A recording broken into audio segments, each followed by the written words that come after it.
Doctor ইউনূসের নেতৃত্বাধীন অন্তর্বর্তী সরকার বর্তমানে বাংলাদেশের রাজনৈতিক স্থিতিশীলতা রক্ষা এবং গণতান্ত্রিক প্রক্রিয়া পুনঃপ্রতিষ্ঠার জন্য কাজ করছেন। তার পদত্যাগ এই প্রক্রিয়াকে ব্যাহত করতে পারে এবং নতুন নেতৃত্বের সন্ধানে রাজনৈতিক অস্থিরতা সৃষ্টি হতে পারে। ডক্টর ইউনূসের আন্তর্জাতিক খ্যাতি ও সম্পর্কের ফলে বাংলাদেশ বিভিন্ন আন্তর্জাতিক সহায়তা ও সমর্থন পেয়েছে, যেমন বিশ্বব্যাংকের $3.5 বিলিয়ন সহায়তা। তার পদত্যাগ এই সহায়তাগুলোর ভবিষ্যৎ নিয়ে অনিশ্চয়তা সৃষ্টি করতে পারে। বর্তমানে অন্তর্বর্তী সরকার দেশের গণতান্ত্রিক প্রক্রিয়া পুনঃপ্রতিষ্ঠার জন্য কাজ করছে। ডক্টর ইউনূসের পদত্যাগ এই প্রক্রিয়াকে বিলম্বিত করতে পারে এবং নতুন নির্বাচন আয়োজনের সময়সূচি প্রভাবিত হতে পারে। ডক্টর ইউনূসের পদত্যাগের খবরে বিভিন্ন রাজনৈতিক দল ও সংগঠন ভিন্ন ভিন্ন প্রতিক্রিয়া জানাতে পারে, যা সামাজিক উত্তেজনা ও বিভাজন সৃষ্টি করতে পারে। অন্তর্বর্তী সরকারের প্রধান উপদেষ্টা ডক্টর মোহাম্মদ ইউনূসের পদত্যাগের গুঞ্জনের খবর পেয়ে তার সঙ্গে সাক্ষাৎ করেছেন জাতীয় নাগরিক পার্টি এনসিপির আহ্বায়ক নাহিদ ইসলাম। বৃহস্পতিবার 22 মে সন্ধ্যার পর প্রধান উপদেষ্টার সরকারি বাসভবন যমুনায় এ সাক্ষাৎ অনুষ্ঠিত হয়। জানা যায়, প্রধান উপদেষ্টার পদত্যাগ নিয়ে আজ বিকেল থেকেই সামাজিক যোগাযোগ মাধ্যমে গুঞ্জন ছড়িয়ে পড়েছে, যা নিয়ে অনেকেই অনেক কথা লিখেছেন। বিষয়টি নিয়ে প্রধান উপদেষ্টার সঙ্গে কথা বলতে সন্ধ্যায় যমুনায় যান নাহিদ ইসলাম।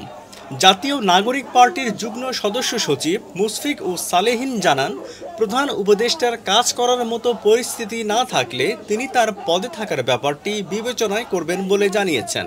তবে এমন কোনো সিদ্ধান্ত গ্রহণের পূর্বে জুলাই গণ অভ্যুত্থানের আকাঙ্ক্ষা ও লাখো মানুষের ত্যাগ, সেই ত্যাগের প্রতি দায়বদ্ধতা ও পুরো দেশের মানুষের ভবিষ্যৎ জাতীয় ঐক্যর বিষয়টি ভেবে দেখার জন্য প্রধান উপদেষ্টার প্রতি আহ্বান জানিয়েছেন নাহিদ ইসলাম। স্থানীয়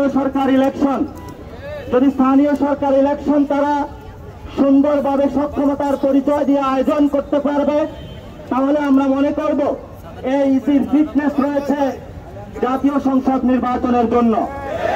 কিন্তু এই ফিটনেস ছাড়া, পরীক্ষা করা ছাড়া জাতীয় নির্বাচনের জন্য গত 15 বছরে শেখ হাসিনা খুনি এই নির্বাচন কমিশন সাংবিধানিক প্রতিষ্ঠানকে যেভাবে নষ্ট করেছে, এটাকে যদি পুনর্গঠন সক্ষমতার পরিচয় যদি আমরা নির্ণয় না করি এবং বিভিন্ন দলের যারা মুখপাত্র হিসাবে ভূমিকা পালন করছে তাদেরকে যদি পুনর্গঠন না করে সেই ইলেকশনে যাওয়া হয়, এইসির অধীনে জাতীয় নাগরিক পার্টি ইলেকশনে অংশগ্রহণ করবে না ইনশাআল্লাহ।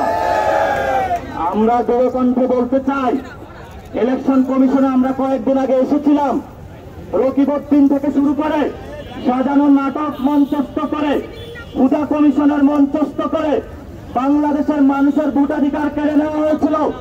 বাংলাদেশের মানুষের কামিল অ্যাকশনের মাধ্যমে গণতান্ত্রিক প্রক্রিয়ার উপরে ছুরি চালানো হয়েছিল।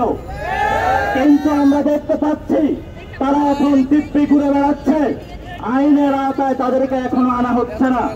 নির্বাচন কমিশনের যেই সকল কমিশনারগণ গত 15 বছরে এই সকল খুনি ফ্যাসিস্ট হাসিনা রিজিমের সাথে অংশগ্রহণ ছিল, তাদেরকে আমরা দ্রুত গতিতে আইনের আওতায় আনার জন্য সরকারকে আহ্বান জানাচ্ছি।